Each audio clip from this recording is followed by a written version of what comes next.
Joseph Conrad was born in 1857 in Berdichev, which is today in the northern Ukraine, but at the time it was part of the Russian Empire, and before that it had been part of the Kingdom of Poland. Conrad was the son of Apollo Korzeniowski, who was himself a poet, a translator, a playwright, and a political activist. For some historical context, in 1795, Poland had been divided up for the third time in 23 years. It had been divided up once in 1772, then again in 1792, and then the final partition was 1795. It was divided between Prussia, the Habsburg monarchy, and the Russian Empire, and it would not be unified again until 1918. And Joseph Conrad's father, Apollo, was part of the Red political faction in that area at the time, and it was not called Red because it was associated with communism. That was just the name of one of the factions, but its goal was to reestablish the pre-partition boundaries of Poland. So it was a Polish nationalist movement, and they also advocated for land reform and the abolition of serfdom. And as we saw in looking at Sportsman's Notebook by Turgenev, serfdom was not abolished in the Russian Empire until 1861. So while in certain ways the efforts of Apollo and his cohorts might have failed, they were working for the abolition of serfdom, and that did happen just a few years after Apollo's son Joseph was born. And by the way, Joseph Conrad's full name was Joseph Theodor Conrad Korzeniowski, so that's how his father's name is Apollo Korzeniowski. And during the Crimean War, which was fought between 1853 and 1856, Apollo worked to try to organize a Polish uprising in the Ukraine. This would have been behind the Russian military fighting in and around Crimea, but the British and the French did not want to support the uprising and get involved in the cause of Polish nationalism, and so the plan came to nothing. In 1861, hearing of Polish nationalist efforts in Warsaw, Apollo moved there, and he worked to publish a radical bi-weekly magazine on political and literary topics. Here it becomes hard to find information, but it seems that he did edit a bi-weekly magazine for a while, though it's not clear to what extent he helped to found the magazine or whether it was there when he got there and he was working on it. But he did work on such a magazine for a while, and probably would have been doing other nationalist political work at the time with groups and people in Warsaw. And all of that matters and is interesting by itself because Apollo has since become recognized as not only the father of Joseph Conrad, but a writer himself, but also Joseph Conrad's decision to not follow in his father's footsteps and to instead become first a sailor and then a writer and to live abroad rather than to do this political work would be a source of lifelong guilt, and his thoughts about this kind of revolutionary action come through in Under Western Eyes, the novel that he wrote relatively late in life and at which we will be looking today. But a bit first about Joseph Conrad's life. In 1871, when he was 13, he announced that he intended to become a sailor. He never completed what we would today call high school, but from a young age he was fluent in French. He had some knowledge of Latin, German, and Greek, and he knew some history, geography, and a little bit of physics, and he had spent a lot of time reading Polish Romantic literature in particular. Something that still astonishes me is that Conrad did not speak English fluently until he was in his 20s. And in learning a language, there is still a wide gap that almost no one passes between speaking the language fluently, which by itself takes a lot of work, and most people never get to that level in the language that they're learning. But even once you've gotten to that level, there is still a chasm between that and being able to write a paragraph or even a complicated sentence in that second language that looks indistinguishable from a native speaker. And this is true even of people who have been in a country for 20 years, meaning if you learn a second language and you don't learn it as a child, even if you go and live in the country where they speak that language and you use the language every day for 20 years, you will relatively quickly, maybe in 3 or 5 years, become fluent and comfortable in the language. And you'll be able to talk about anything that you'd want to talk about. And read almost anything that you'd want to read. It might take another few years after that. Some people might be faster or slower, but I think if somebody attentively works at this, they will cover that ground. But even once you've done that, there will be traces of your foreignness in your writing that most people can never completely erase. And to imagine what I'm talking about, if you know somebody whose first language is not English, but they've been speaking it for 20 years, think of an email from this person. And obviously, you would know exactly what they're talking about. They'd be able to articulate their ideas very clearly. And maybe of the 5 sentences in the email, 4 of them would be flawless. There would be nothing in there that you would change. But maybe in 1 sentence in the email, there would be something that would be a little bit unnatural. And you'd say, yeah, I could identify this as being written by a foreigner, even if I didn't know who had written this email. I think most people, including professors and researchers and people with PhDs, never get past that. Now, Joseph Conrad was not fluent in English until his 20s, and he went on to become one of the best-known writers of English in history. And what I would like to know is, did he have an editor helping to smooth out his English? Because if he did, that's completely understandable and forgivable, and it would not cheapen his writing at all, because he could be at the level that I described, and his editor just every once in a while helps to smooth out one thing in one spot, maybe. I'm not talking about rewriting his sentences. I'm talking about very subtle differences in word usage, why in this case, the best way to say this is that and not this. But if he did not have such an editor, then it's even more amazing that a non-native speaker of a language could rise to the level of writing literary fiction, requiring no adjustment in that language. But in 1871, when he was 13, he told his family that he wanted to become a sailor. And in 1874, I guess when he was about 16, he left home and pursued that career. And for 8 of the next 20 years, he would be at sea. And for another 3, he would be working around ships, though not at sea. And a lot of his writing is nautical. He wrote Typhoon, which is a short story about a ship that gets into a big storm. He wrote Twixt Land and Sea, which is a collection of a few stories that are all nautical. The Secret Sharer, A Smile of Fortune, Freya of the Seven Isles. Heart of Darkness and Nostromo both have seafaring elements to them. Though his 2 books that affected me the most, The Secret Agent and Under Western Eyes, are entirely landlocked. So he left home when he was 16, and those 20 years would get him to be about 36. But in 1889, when he was 31 or 32, he started writing his first novel.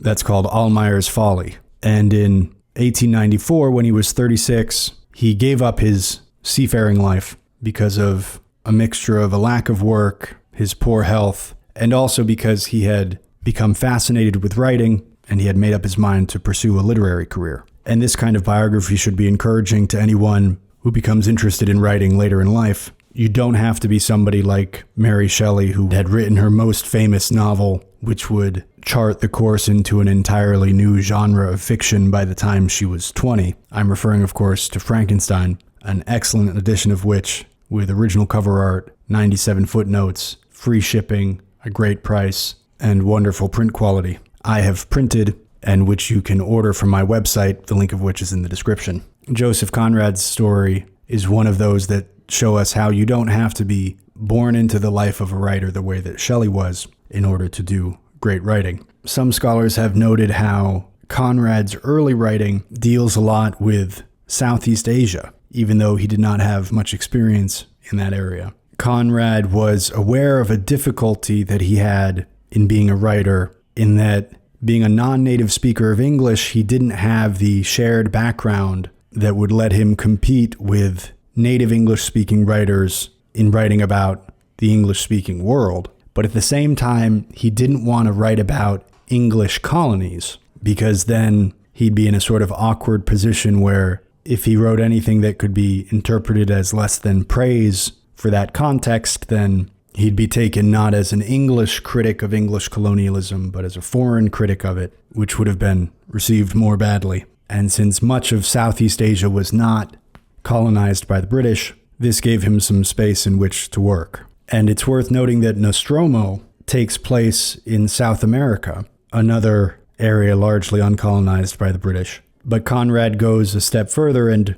puts the story in a made-up republic. And I find this example of Conrad weaving this path through these different artistic issues that he has to be an example of how both constraints on art can in fact foster creativity rather than inhibit it. That when you have certain requirements, this actually helps you come up with new ideas rather than obstruct them. And it also shows how where there's a will, there's a way. In an 1894 letter to a relative by marriage who was herself also a writer, Conrad wrote, quote, "We must drag the chain and ball of our personality to the end. This is the price one pays for the infernal and divine privilege of thought. So in this life it is only the chosen who are convicts, a glorious band which understands and groans, but which treads the earth amidst a multitude of phantoms with maniacal gestures and idiotic grimaces. Which would you rather be, idiot or convict?" End quote. And Joseph Conrad died in 1924 in Kent, in England. He rests in the Canterbury Cemetery in Canterbury. And for the epigraph of his last complete novel, The Rover, he chose a couple lines from Edmund Spenser's The Faerie Queene. And these are the lines that are also inscribed on his gravestone. They are, quote, "Sleep after toil, port after stormy seas, ease after war, death after life, doth greatly please." The letters that Conrad wrote to his literary friends show the attention that he gave to analyzing style, to the use of particular words and phrases, to the emotional tone of those phrases, and to the general atmosphere created by the use of language in a particular way. And the result is that he's sometimes been called impressionistic. And I would say that's accurate in that his writing definitely has an atmosphere. It gives a feeling while you're reading it, and it would be hard to determine exactly where that feeling is coming from. It is atmospheric. But I would not say that he's impressionistic in that his writing is imprecise or things are done purely for effect. There are often long stretches of dialogue that have to be read carefully because while what's being said is not being said outright, it all fits into this overall story. And the novel that we're going to be looking at today is Under Western Eyes, which was written in 1911. About this novel, writing to Edward Garnett, who was an English writer, critic, and literary editor. In the year it was published, Conrad said, quote, "In this book I am concerned with nothing but ideas, to the exclusion of everything else," end quote. And I won't be spoiling anything if I tell you that this book quite literally begins with a bang, in that very early on, the interior minister of the Russian Empire is assassinated by a bomb thrower. There are actually two assassins, but the first one is killed by the second one's bomb. And when I was reading it, and I knew that this book came out in 1911, I thought it was a prescient forecast of the assassination of Peter Stolypin, who was the prime minister and the interior minister of the Russian Empire from 1906 until he was assassinated by Dmitry Bogrov in September of 1911. Which was the very month and year that Under Western Eyes was first advertised, and it was apparently released the following month in October. So Conrad had written a novel centered on the assassination of the Interior Minister of Russia, and the month that it was released, the Interior Minister of Russia was assassinated. Talk about being topical. Now, it turns out the killing in the book also resembles the 1904 assassination of Vyacheslav von Plevia, who was the director of Russia's police from 1881 to 1884 and was Minister of the Interior from 1902 to 1904 when he was assassinated. But being written in 1911, Under Western Eyes was written after the Russian Revolution of 1905, but before the Russian Revolution of 1917. And people often call the former a failed revolution and the latter a successful one. But the former did result in the establishment of the State Duma, which was the lower house of the Federal Assembly of Russia, in the opening of a multi-party system, and of the creation of the Russian Constitution in 1906. So the 1905 revolution had some effect, but it wasn't truly revolutionary in the way that the 1917 revolution was, in that it didn't result in an upending of the political order, the social order, the economic order. Nor was it saturated in blood the way that the 1917 revolution was. And even though he was writing in between these two periods of very serious unrest, the time when he was writing was not particularly calm either. Stolypin was best known for his reform, which was an effort to make peasants less interested in revolution by improving their condition in some way. And the reform involved the development of large-scale individual farming, the introduction of agricultural cooperatives, the development of education on agricultural topics, the dissemination of new methods of land improvement, and affordable lines of credit for peasants. And you could probably argue that this was a cynical effort on the part of the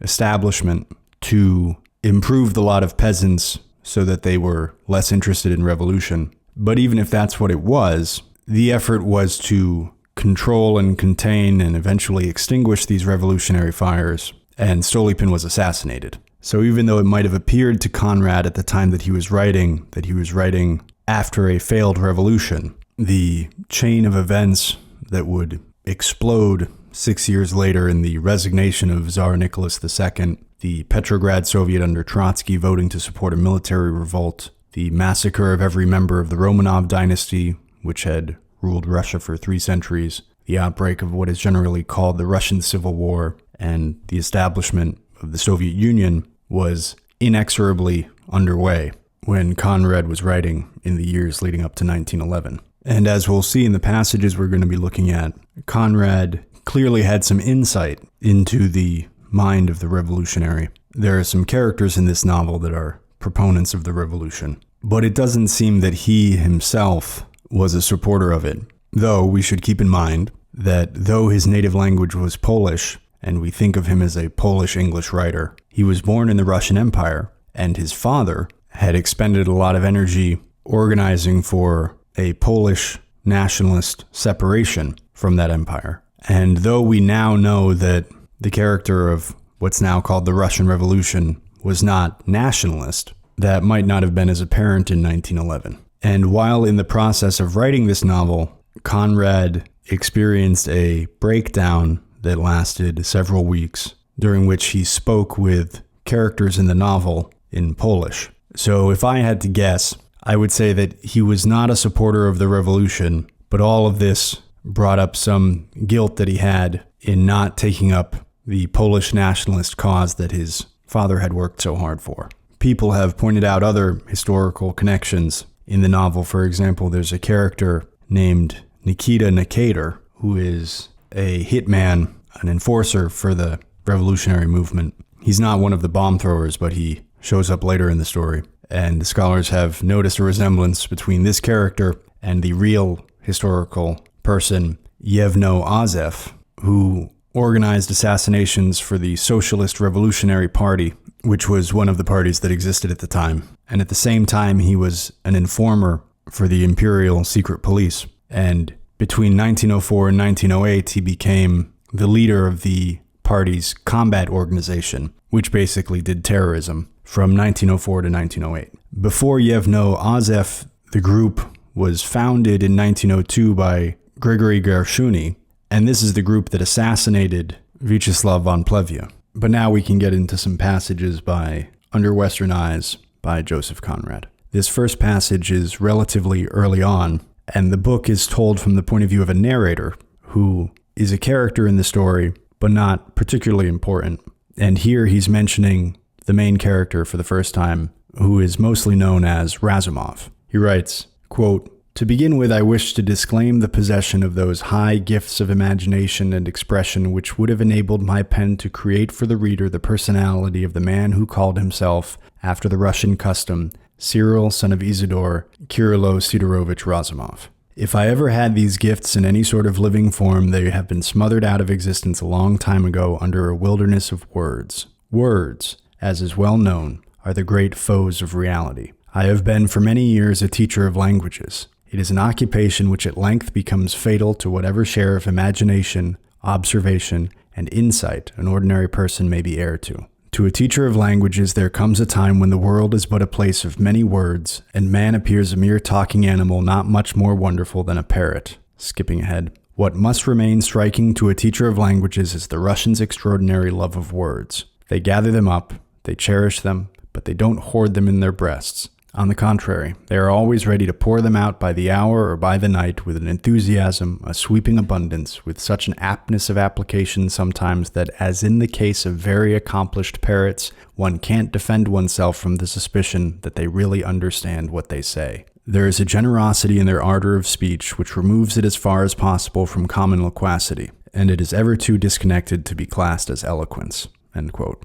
Describing the minister who's assassinated early on, who's known as Mr. de P. Some of the characters in the book are just given an initial. Conrad writes, quote, "It is said that this execrated personality had not enough imagination to be aware of the hate he inspired. It is hardly credible, but it is a fact that he took very few precautions for his safety. In the preamble of a certain famous state paper, he had declared once that the thought of liberty has never existed in the act of the Creator. From the multitude of men's counsel nothing could come but revolt and disorder. And revolt and disorder in a world created for obedience and stability is sin. It was not reason, but authority which expressed the divine intention. God was the autocrat of the universe." Skipping ahead. "It may be that the man who made this declaration believed that heaven itself was bound to protect him in his remorseless defense of autocracy on this earth." End quote. I don't think that Conrad sympathized with the autocrats in this book, but one thing that does appear here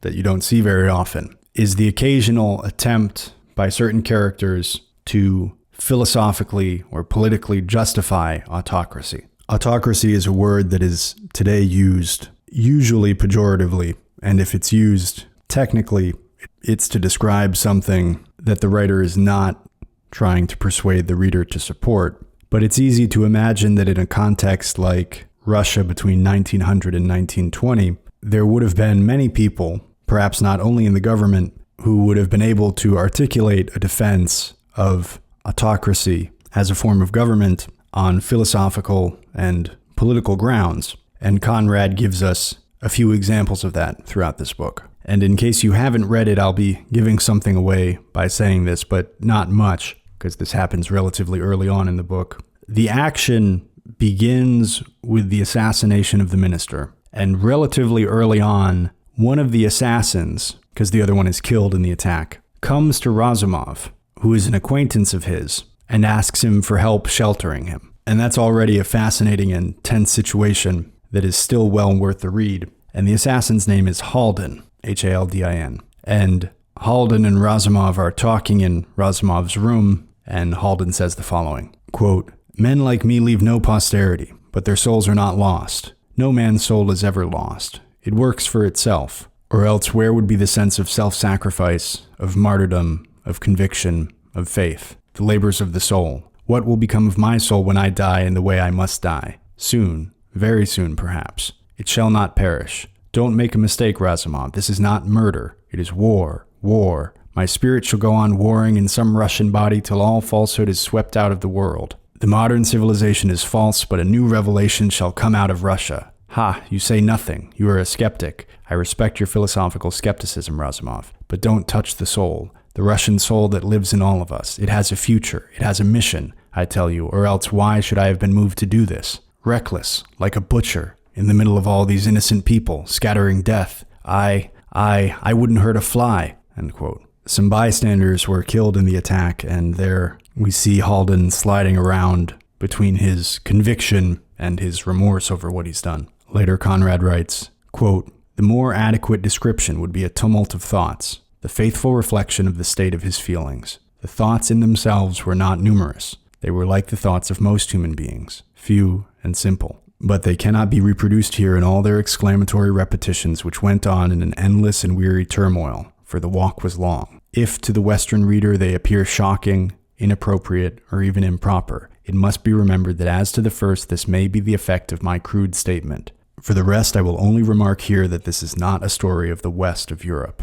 End quote. This comes up a few times in the novel, the difference between Russia and Western Europe. And of course, the novel is called Under Western Eyes. And I had always thought of Russia as being part of Europe, even though it extends to the Pacific Ocean. People use the phrase Eurasia, but ethnically, Russians are Slavic, they look white, they've been Christian since Vladimir I, so for about 1,000 years. not that Christianity determines Europeanness, but it does put Russia in a certain cultural block. That's a significant way in which Russia resembled the rest of Europe. It had a lot of wars, a lot of trade relations, a lot of cultural interaction with Europe.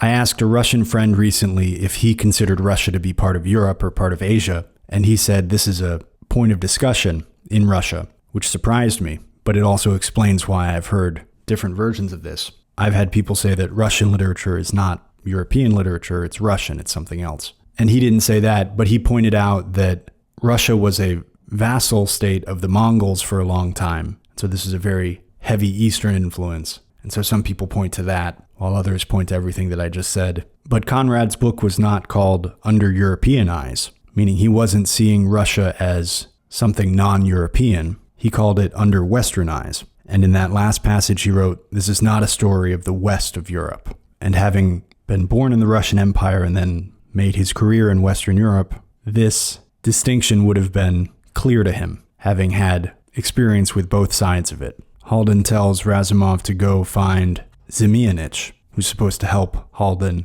escape. And when Razumov finds him, he's drunk and unable to do anything. And so out of his frustration and the tension of the situation, Razumov beats him up.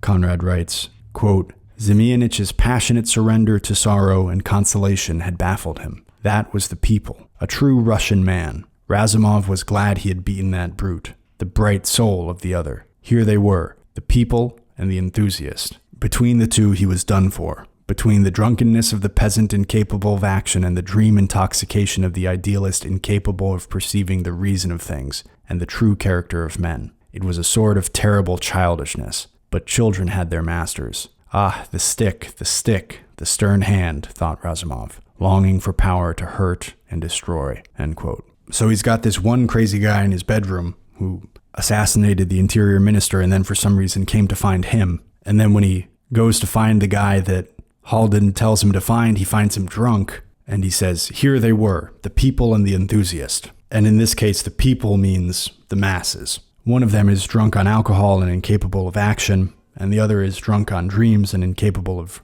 reason. And Razumov longs for the stick, the stern hand. He has a very conservative impulse in this dire situation. Later, Conrad writes, quote, he cast his eyes upwards and stood amazed. The snow had ceased to fall, and now, as if by a miracle, he saw above his head the clear black sky of the northern winter, decorated with the sumptuous fires of the stars. It was a canopy fit for the resplendent purity of the snows.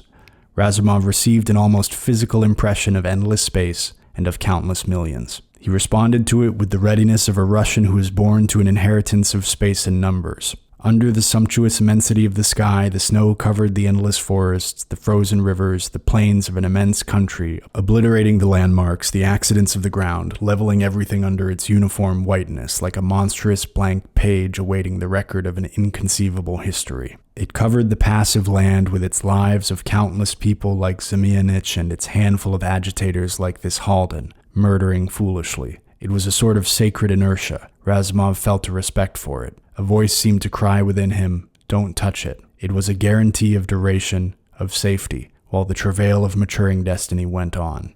A work not of revolutions with their passionate levity of action and their shifting impulses, but of peace. What it needed was not the conflicting aspirations of a people, but a will, strong and one. It wanted not the babble of many voices, but a man, strong and one, end quote. And I'm always a sucker for a good description of snow, but the passage winds up with some interesting political thought as well. Later, Conrad writes, quote, in Russia, the land of spectral ideas and disembodied aspirations, many brave minds have turned away at last from the vain and endless conflict to the one great historical fact of the land. They turn to autocracy for the peace of their patriotic conscience as a weary unbeliever, touched by grace, turns to the face of his fathers for the blessing of spiritual rest. Like other Russians before him, Razumov, in conflict with himself, felt the touch of grace upon his forehead. Haldan means disruption, he thought to himself, beginning to walk again. What is he, with his indignation, with his talk of bondage, with his talk of God's justice? All that means disruption. Better that thousands should suffer than that a people should become a disintegrated mass, helpless like dust in the wind.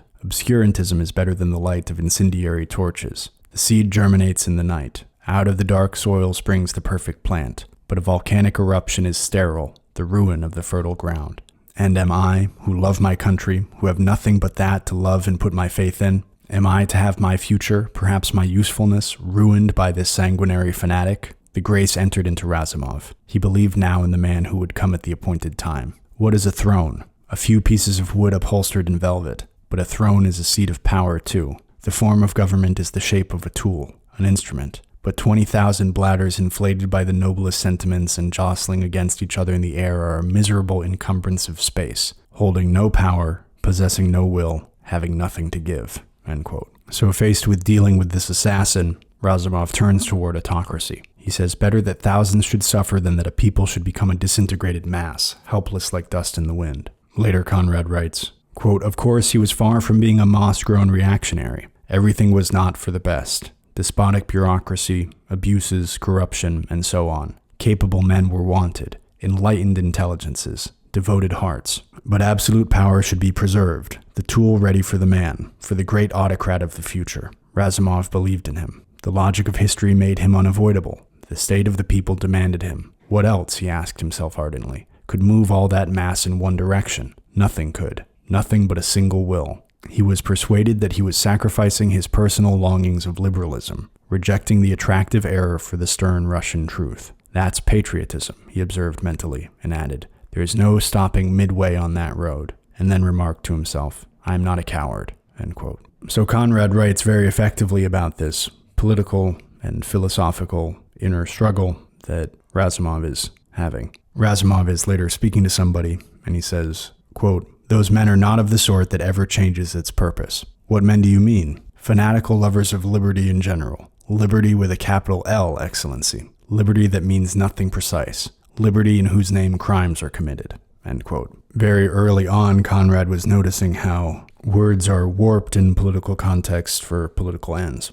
And it's worth mentioning that Razumov is described as having no family. He's basically alone, and his goal is to secure his future by being a good student and walking the straight path. Talking to Halden, he says, quote, "You are a son, a brother, a nephew, a cousin, I don't know what, to no end of people. I'm just a man. Here I stand before you, a man with a mind. Did it ever occur to you how a man who had never heard a word of warm affection or praise in his life would think on matters on which you would think first with or against your class, your domestic tradition, your fireside prejudices? Did you ever consider how a man like that would feel? I have no domestic tradition. I have nothing to think against. My tradition is historical. What have I to look back to but that national past from which you, gentlemen, want to wrench away your future? Am I to let my intelligence, my aspirations towards a better lot, be robbed of the only thing it has to go upon at the will of violent enthusiasts? You come from your province, but all this land is mine or I have nothing. No doubt you shall be looked upon as a martyr someday, or a sort of hero, a political saint. But I beg to be excused. I am content in fitting myself to be a worker.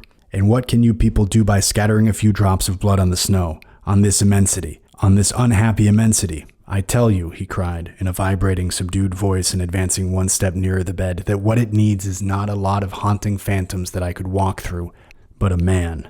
End quote. Later, when Razumov is by himself in his room, Conrad writes, quote, "Still-faced and his lips set hard, Razumov began to write. When he wrote a large hand, his neat writing lost its character altogether, became unsteady, almost childish. He wrote 5 lines one under the other. History, not theory. Patriotism, not internationalism. Evolution, not revolution. Direction, not destruction. Unity, not disruption." End quote. So that's Razumov's 5-line manifesto. Later, Conrad writes, quote, "The task is not in truth the writing in the narrative form of a précis of a strange human document, but the rendering, I perceive it now clearly, of the moral conditions ruling over a large portion of this earth's surface, conditions not easily to be understood, much less discovered in the limits of a story, till some key word is found, a word that could stand at the back of all the words covering the pages, a word which, if not truth itself, may perchance hold truth enough to help the moral discovery which should be the object of every tale."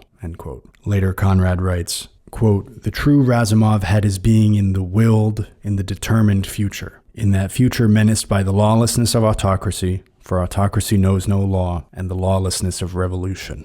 The feeling that his moral personality was at the mercy of these lawless forces was so strong that he asked himself seriously if it were worthwhile to go on accomplishing the mental functions of that existence which seemed no longer his own. What is the good of exerting my intelligence, of pursuing the systematic development of my faculties in all my plans of work? He asked himself. I want to guide my conduct by reasonable convictions, but what security have I against something, some destructive horror, walking in upon me as I sit here? Razumov looked apprehensively towards the door of the outer room as if expecting some shape of evil to turn the handle and appear before him silently. End quote. Later, Conrad writes, quote, what infuriated him most was to feel that the thinkers of the university were evidently connecting him with Halden as a sort of confidant in the background, apparently. A mysterious connection. Ha! He'd been made a personage without knowing anything about it. How that wretch Halden must have talked about him. Yet it was likely that Halden had said very little. The fellow's casual utterances were caught up and treasured and pondered over by all these imbeciles.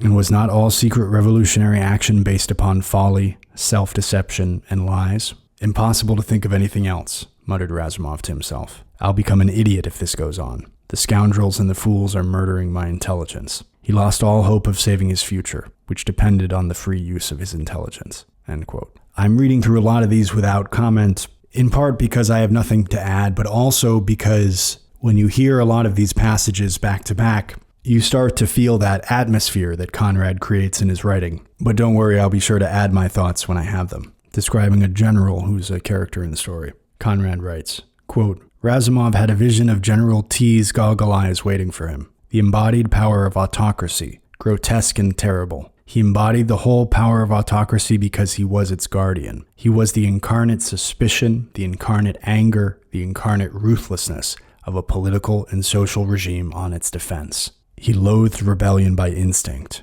and Razumov reflected that the man was simply unable to understand a reasonable adherence to the doctrine of absolutism. End quote. And that might be the phrase that Conrad uses to describe what I was talking about earlier, this idea that some people would have defended autocracy as a political position, as a form of government that they support for reasons that they've thought through. And the phrase that Conrad uses for that is the doctrine of absolutism. And he's saying that this general, as the incarnate ruthlessness of a political and social regime on its defense, he's unable to understand a reasonable adherence to the doctrine of absolutism.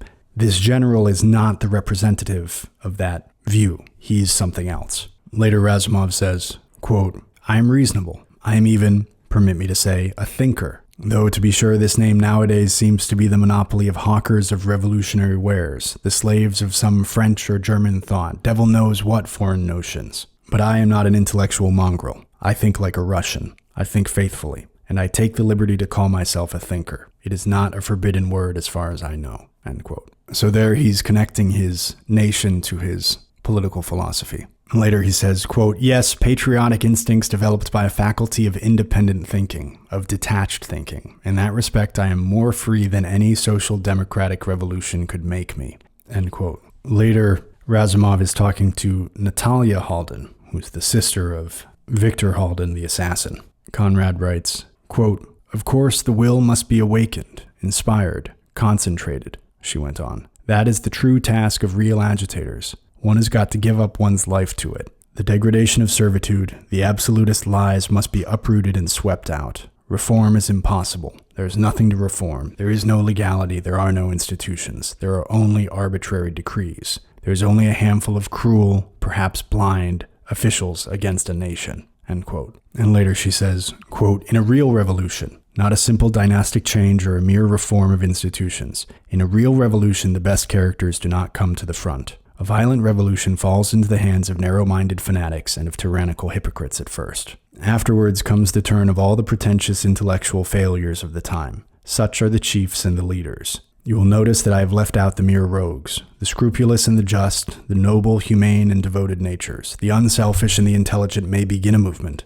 but it passes away from them. They are not the leaders of a revolution. They are its victims, the victims of disgust, of disenchantment, often of remorse. Hopes grotesquely betrayed, ideals caricatured. That is the definition of revolutionary success. There have been in every revolution hearts broken by such successes. End quote. And later, quote, I'm quite willing to be the blind instrument of higher ends, To give one's life for the cause is nothing, but to have one's illusions destroyed, that is really almost more than one can bear." End quote. Later, the narrator reiterates, quote, "This is a Russian story for Western ears, which, as I have observed already, are not attuned to certain tones of cynicism and cruelty, of moral negation, and even of moral distress already silenced at our end of Europe." End quote. So Conrad felt that there were certain tones of moral distress already silenced at our end of Europe. And I think this next one has to be a little bit of a joke, or at least a wink at the reader. The narrator is talking to Razumov, and he says, quote, "When you have lived long enough, you will learn to discriminate between the noble trustfulness of a nature foreign to every meanness and the flattered credulity of some women, though even the credulous, silly as they may be, unhappy as they are sure to be, are never absolute fools. It is my belief that no woman is ever completely deceived. Those that are lost leap into the abyss with their eyes open, if all the truth were known." "Upon my word," he cried at my elbow, "what is it to me whether women are fools or lunatics? I really don't care what you think of them. I'm not interested in them. I let them be. I'm not a young man in a novel. How do you know that I want to learn anything about women? What is the meaning of all this?" End quote. That's the first time I've ever seen a young man in a novel say, "I'm not a young man in a novel." And at one point they're talking about an article in a European newspaper about the assassination, and the character says, quote, "That's what it is," he grumbled. "What's going on with us is of no importance, a mere sensational story to amuse the readers of the papers. The superior, contemptuous Europe. It is hateful to think of, but let them wait a bit." End quote. And it's eerie that that line, "but let them wait a bit," was written ahead of the Russian Revolution, which would have such a major impact on Europe in the 20th century. At one point, Razumov and the narrator are standing on a bridge, and Razumov is leaning over the railing. Quote, "He hung well over the parapet, as if captivated by the smooth rush of the blue water under the arch. The current there is swift, extremely swift. It makes some people dizzy. I myself can never look at it for any length of time without experiencing a dread of being suddenly snatched away by its destructive force. Some brains cannot resist the suggestion of irresistible power and of headlong motion." End quote. Later, talking about the dangers of absurdities, Razumov says, quote, "An absurdity may be the starting point of the most dangerous complications. How is one to guard against it? It puts to rout one's intelligence. The more intelligent one is, the less one suspects an absurdity." End quote. And later, Razumov has an interesting reaction to a view. Conrad writes, quote, "Across the roadway in the sunshine, a short wooden pier jutted into the shallow pale water, which farther out had an intense blue tint contrasting unpleasantly with the green, orderly slopes on the opposite shore. The whole view, with the harbor jetties of white stone underlining lividly the dark front of the town to the left, and the expanding space of water to the right, with jutting promontories of no particular character, had the uninspiring, glittering quality of a very fresh oleograph. Razumov turned his back on it with contempt. He thought it odious, oppressively odious, in its unsuggestive finish. The very perfection of mediocrity attained at last after centuries of toil and culture." End quote. Peter Ivanovich is an important character and a revolutionary leader. At one point he says, quote, "Two things I may say to you at once. I believe, first, that neither a leader nor any decisive action can come out of the dregs of a people. Now, if you ask me what are the dregs of a people, it would take too long to tell. You would be surprised at the variety of ingredients that for me go to the making up of these dregs, of that which must remain at the bottom. Moreover, such a statement might be subject to discussion. But I can tell you what is not the dregs. On that it is impossible for us to disagree. The peasantry of a people is not the dregs. Neither is its highest class, well, the nobility. Reflect on that, Kirilo Sidorovich. I believe you are well fitted for reflection. Everything in a people that is not genuine, not its own by origin or development, is, well, dirt. Intelligence in the wrong place is that. Foreign-bred doctrines are that. Dirt, dregs. The second thing I would offer to your meditation is this, that for us at this moment there yawns a chasm between the past and the future. It can never be bridged by foreign liberalism. All attempts at it are either folly or cheating. Bridged it can never be. It has to be filled up." End quote. And later, another character, Madame de S., says, quote, "As to extirpating," she croaked at the attentive Razumov, "there is only one class in Russia which must be extirpated. Only one.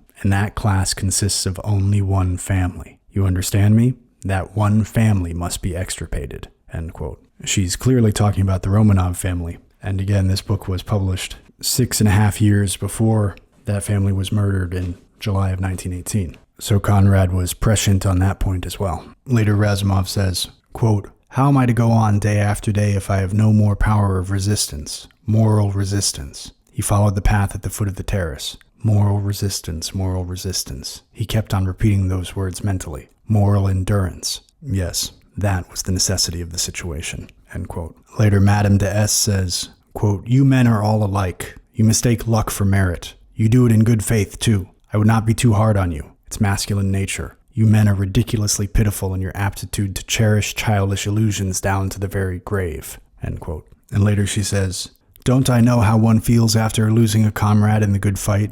One's ashamed of being left, and I can remember so many. Never mind, they shall be avenged before long. And what is death? At any rate, it is not a shameful thing, like some kinds of life." Razumov felt something stir in his breast, a sort of feeble and unpleasant tremor. "Some kinds of life?" he repeated, looking at her searchingly. "The subservient, submissive life. Life? No. Vegetation on the filthy heap of iniquity which the world is. Life, Razumov, not to be vile, must be a revolt. A pitiless protest, all the time." End quote. Later, Conrad writes, quote, "Good that," he said to himself, while her eyes rested upon him, black and impenetrable like the mental caverns where revolutionary thought should sit, plotting the violent way of its stream of changes. As if anything could be changed. In this world of men nothing can be changed, neither happiness nor misery. They can only be displaced at the cost of corrupted consciences and broken lives. A futile game for arrogant philosophers and sanguinary triflers. End quote.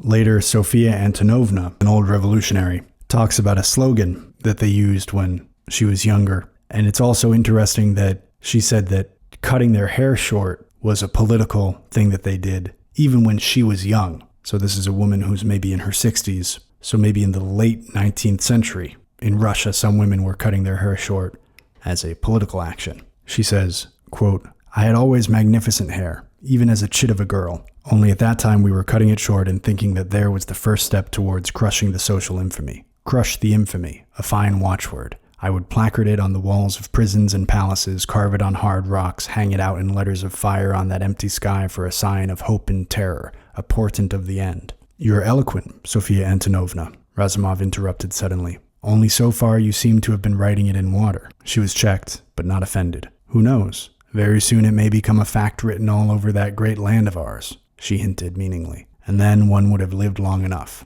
White hair won't matter." End quote. Describing the revolutionary, or he says revolutionist, Conrad writes, quote, "No one is born an active revolutionist. The change comes disturbingly, with the force of a sudden vocation, bringing in its train agonizing doubts, assertive violences, an unstable state of the soul, till the final appeasement of the convert in the perfect fierceness of conviction." End quote. And later a character observes, quote, "Women, children, and revolutionists hate irony, which is the negation of all saving instincts, of all faith, of all devotion, of all action." End quote. And I found two passages about Razumov's need to be understood. There's one much earlier in the book, quote, "Razumov lingered in the well-lighted street. He was firmly decided. Indeed, it could hardly be called a decision. He had simply discovered what he had meant to do all along, and yet he felt the need of some other mind's sanction. With something resembling anguish, he said to himself, 'I want to be understood.' The universal aspiration with all its profound and melancholy meaning assailed heavily Razumov, who amongst 80 millions of his kith and kin had no heart to which he could open himself." End quote. And then much later, toward the end of the book, quote, "He could not defend himself from fancying that Councillor McEwen was perhaps the only man in the world able to understand his conduct. To be understood appeared extremely fascinating." End quote. And later, Razumov imagines he's yelling at Halden. Conrad writes, quote, "He imagined himself accosting the red-nosed student and suddenly shaking his fist in his face. From that one, though, he reflected, there's nothing to be got, because he has no mind of his own. He's living in a red democratic trance. Ah, you want to smash your way into universal happiness, my boy? I'll give you universal happiness, you silly hypnotized ghoul, you. And what about my own happiness, eh? Haven't I got any right to it just because I can think for myself?" End quote. Later he says, quote, "The strength of falsehood seemed irresistible. These people stood doomed by the folly and the illusion that was in them, they being themselves the slaves of lies. I embraced the might of falsehood. I exulted in it. I gave myself up to it for a time." End quote. Those are the passages that I wanted to show you from Under Western Eyes by Joseph Conrad. Conrad is a challenging writer in general, and this is a particularly tricky novel. But I found that there's a lot in it, a lot worth looking at. It's still not totally clear what Conrad thought about all this, though the novel seems to be cynical about the revolutionary thought that Conrad saw around him at that time. But part of why it's unclear is that he does a reasonable job of letting these different characters say why they're doing what they're doing and why they think what they think. And that might have been,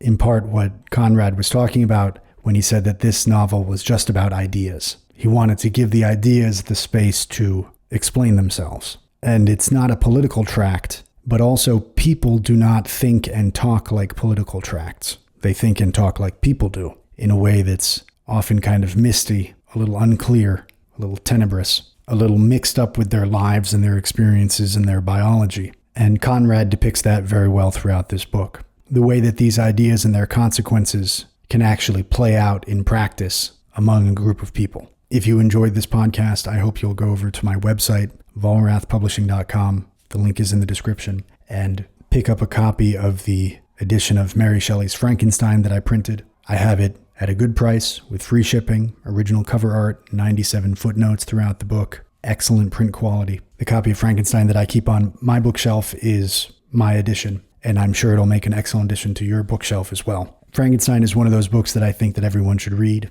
That's part of why I wanted to print it. It is more relevant today than it was when it was first published 200 years ago. It is a forceful warning about the destructive power of technology and how easy it might be for us to build something that could destroy us. If you haven't read it, you should absolutely order a copy for yourself right now and do so. If you have read it but you don't own a copy, you should order my edition. You should have a copy of this book in your house so your friends, your family can read it. If you have read it and you also own a copy, then you should still get a copy of my edition for a friend or a family member. It makes an excellent gift. Christmas is coming, and if you're listening to this after Christmas, then Christmas is still coming because next Christmas is coming. And you can also be proud of yourself for having supported independent book publishing. So do yourself and your bookshelf a favor. Go and order yourself a copy right now. Farewell until next time. Take care and happy reading.